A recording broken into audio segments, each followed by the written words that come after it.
Hey, G6, Coach Jay Sib here, coming at you with the programming overview for June 23rd through the 28th. Let's get right into it. So Monday, we've got our double strength day, which if you didn't see my video last week, that's how we're doing our strength throughout this entire 9-week cycle. Is Mondays will be our dedicated strength day, where that's the strength is all we're going to do, but what's mixed in there is some jumping, box jumps and broad jumps. So it gives a good well-rounded day without getting the heart rate through the roof, but it lets you really concentrate on the strength movements, which is going to give great results, I believe. I really enjoyed it last week, and everybody else I talked to has enjoyed doing it this way. So that's why we chose to go this route for this 9-week cycle, to see if it can make a difference in having building our strength even more, because we'd have more time to dedicate to it. So we've got 5 sets, 3 front squats at 80%, and then 4 box jumps at a moderately high height based on what you did last week.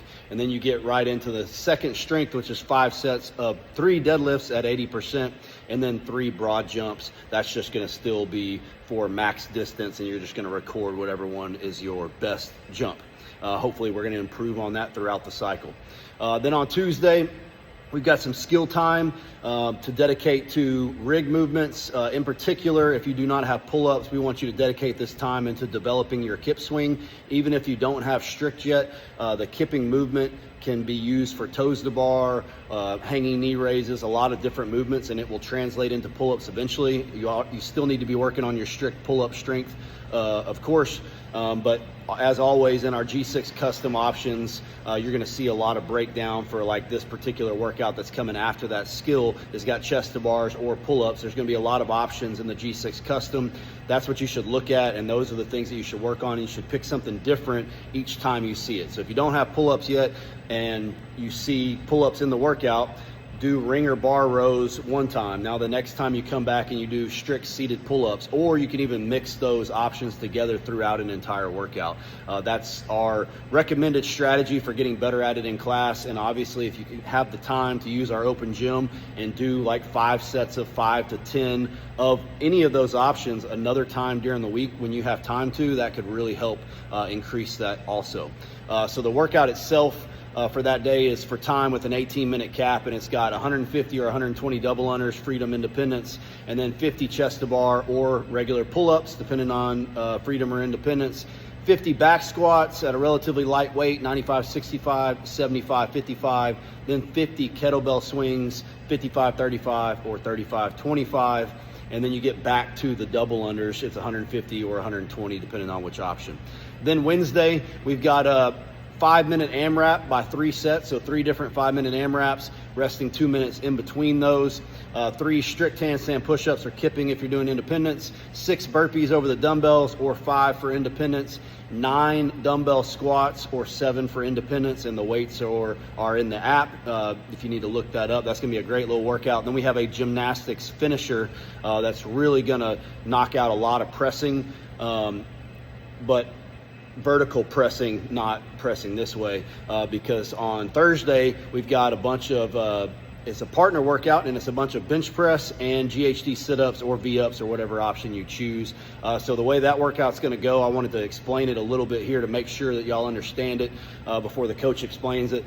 4 sets each for time in teams of 2, and you're doing each partner is doing an entire set, and then the other partner is doing an entire set. So set 1 is 2 rounds, 12 bench press, 12 GHDs. Then the other partner would come in and do 2 rounds, 12 and 12. And then the next section is 1 round, and the other partner would do a round. Next section is 1 round, other partner would do a round, and then the last round leads off with 2 rounds again, and the partner 1 would do both rounds, and then partner 2 would come in and do 2 rounds also. So just to quickly explain that one.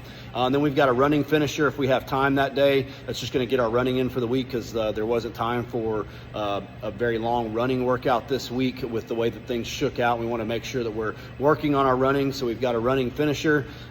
It's just going to be 3 sets, each of those for time, with a 2-minute and 10-second time cap for each one, and it's a 400 meter, 300 meter, or 200 meter, depending on which level you want to do, and then you get some rest in between those.